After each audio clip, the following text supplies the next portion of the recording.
It's the 21st of November, and as you can see, it's a clear, crisp morning. We've had freezing temperatures overnight, and the day temperatures vary between 3 and 4 degrees centigrade. So it is cold. In this part of England where we live, in southern England, we don't have very harsh winters, but on 2 or 3 nights of the year, the temperatures can go down to -10 degrees centigrade. So we like to protect some of our trees. Many of the trees are quite hardy, like the Scots pines, for instance, are hardy. Some of the larger maples are also hardy. But to be safe, we feel that some of the trees should be protected. If you look around here, the trees that have all lost their leaves are large trees, so we won't rush to put them away until probably middle or the end of December, because the worst of the winter is in January. So if you look around, we've left a few trees on the benches, but we have gradually started taking the trees away from the benches to put into their winter quarters. As a rule, the larger the tree and the larger the pot, the better they are able to withstand the cold, because the large pot doesn't freeze as solid as some of the very small ones. So the large pots we are not too worried about. It's really the smaller trees that we are more concerned. So some of these large trees will stay out here till probably the end of December, when we start putting them away. These are imported Japanese white pine that came from Japan maybe about 20 or 30 years ago.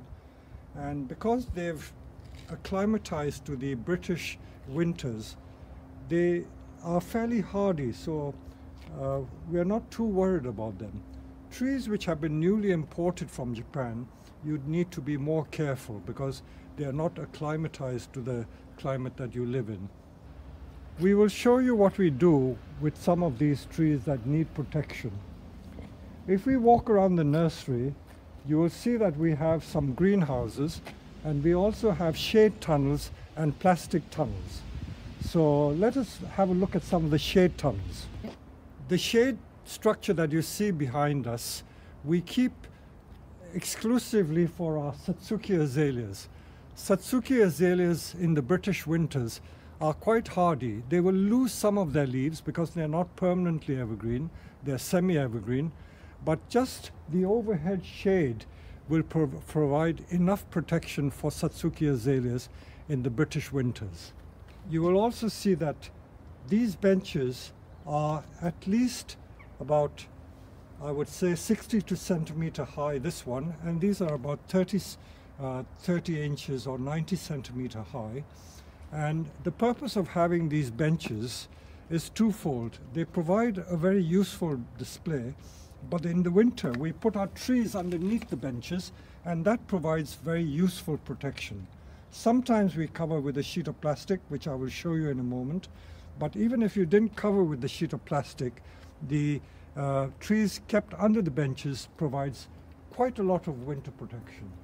So this shade netting is quite adequate to protect our Satsuki azaleas.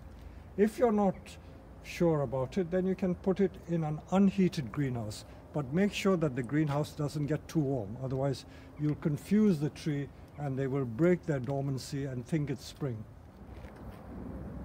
On our nursery we have 2 large polycarbonate greenhouse complexes.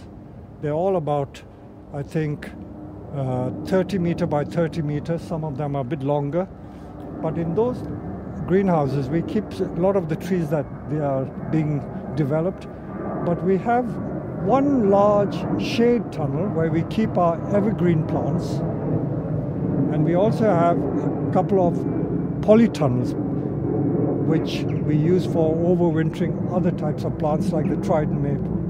Let's have a look at some of the shade tunnels and see what we keep in it. Once the first frost gets on the trees, this is what we call the frost blush.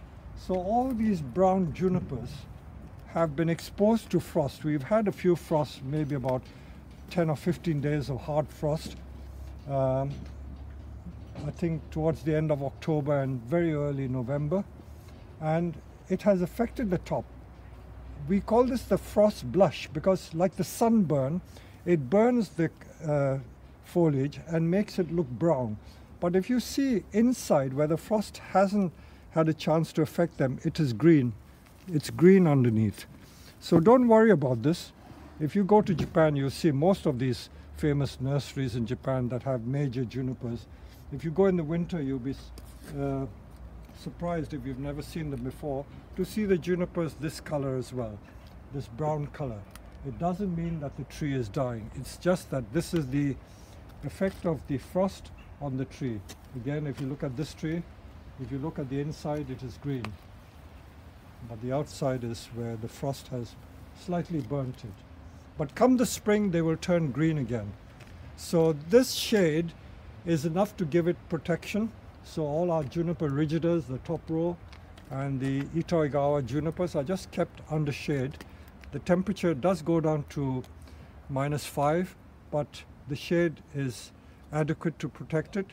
We also have the space underneath the benches.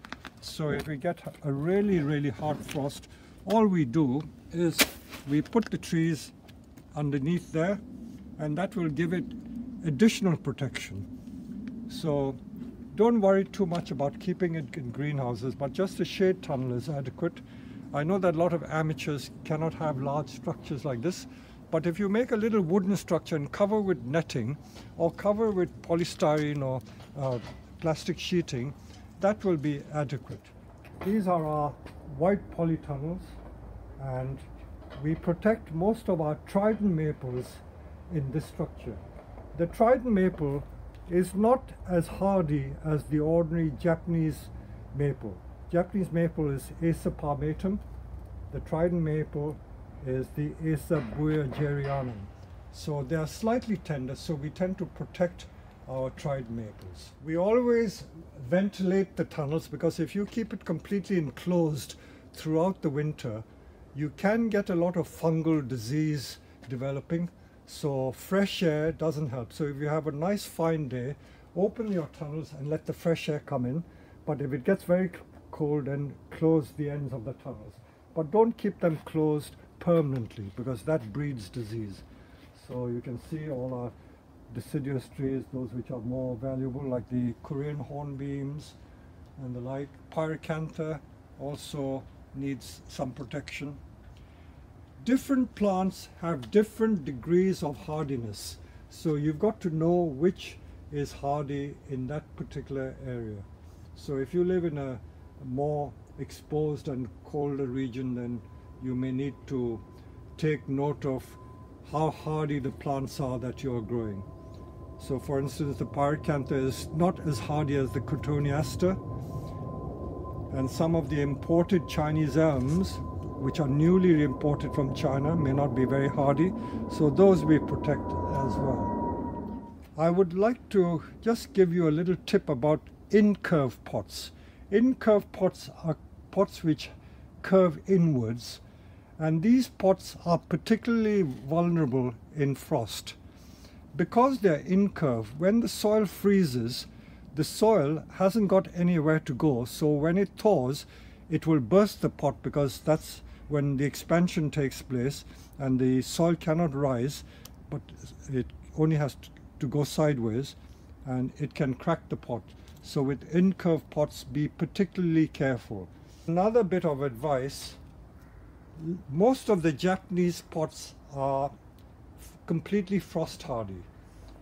They would have been fired to about 1200 or 1260 degrees centigrade, so they're completely frost hardy. So when the temperature goes down to -10 or -12, they will not crack. However, in recent years we have found that quite a few of the glaze pots that come from China are not very frost hardy. So in hard frost they can flake. The glaze in particular will flake. But the Chinese unglazed pots are very good quality. They seldom bust in the frost, and they don't even flake. The Japanese ceramic pots, especially ones from Tokonami region, they're particularly good they will never flake or crack. So you've got to be careful. And of course the mica pots and plastic pots are completely frost proof. This is another of our tunnel structures. It's a twin span tunnel, and we keep some of our smaller size Japanese maple, Acer palmatums, Deishojos and other varieties here for the winter, and this is where they'll stay till they're ready for repotting in February. And once the frost and the winter's over, we will bring them out into the open round about March. We also protect some of the more delicate trees. The Japanese holly, although some people grow them indoors in cool rooms, they are generally used as outdoor trees. Those are like semi-bonsai, more like garden trees. We protect them from the frost because they are not entirely hardy in the European temperate climate. Same with the olives. We have those large olives which are really garden trees. So we protect those from the frost as well because they come from Mediterranean region where the winters are not hard, but once they come to Northern Europe, they tend to be a bit tender. So they need protection. So knowing what trees to protect and those that can stand hard frost is part of the trick in overwintering trees. So you need to ask your friends or ask your friendly bonsai grower of bonsai club as to what species can stand hard winters and which trees need protection. But whatever you do, you must never keep your outdoor trees in heated greenhouses because that confuses the tree and it can burst into growth when you don't want them to burst into growth. Now this is the Saguaro cypress, and the botanical name is Chamaecyparis piscifera. It used to be very popular for bonsai, but somehow in the UK we don't use it very much. But as you can see, this is the winter color. It is so brown that you think that it's almost dead. And this is an example of an ordinary English yew. So you can see the frost has made the tips brown, but the insides are green. But come the spring, by April or May of next year, it will turn bright, bright green. So don't despair. These trees are not dead. This is just the winter color. And I don't rush to put this one in because the cryptomerias tend to be very hardy trees. These are imported trees, imported when they were small, and we've grown them on the nursery for the last 20 or 25 years to make these forest groups. This is our greenhouse where we keep our indoor trees. And as you can see, we've got orange trees, podocarpus, bougainvilleas, lauropetalum. This greenhouse is not heated in the winter. Although it is a glass house, the temperature does go to freezing, but it doesn't go below freezing. It just hovers around the 0 centigrade mark. But many of these trees are not very happy at 0 degrees centigrade. So what we do, we cover them with fleece. For those of you who have not heard of fleece, it is now commonly available throughout Europe and I think most of the Western world. It is a special material called horticultural fleece. So what we do is we just cover the whole thing. We drape these bits of fleece over it for the night, and that will provide adequate protection for the trees. Just like that, we can go right through and cover all those trees with that fleece. I know that some people who don't have access to fleece, they've used net curtains. A net curtain is also very good, or simply a piece of plastic covering the trees will give it that additional protection. We find our bonsai benches very useful because we can put plants underneath it, but we still protect it with a sheet of plastic like this. See, that is enough to protect the plants. So if you want to put some of these plants, we can put trays of them. Just tuck them underneath for the duration of the frost. Also, to protect the strong winds from blowing through that bench, you can put a sheet like this and then secure it with blocks or nail them to the bench. So this sort of structure is ideal for winter protection. But if you have very strong sunshine or during spells of milder weather, it is worth opening it out just to let the air go through so that you don't get mold and all sorts of other fungal diseases developing. So it's always better to be safe than sorry, because if you are not careful with the winter protection, some of the more tender trees can suffer. Another trick you can do, you can also wrap the pots with bubble plastic to prevent the root ball from freezing too hard. With a pot like this, we will just put it in some bubble plastic.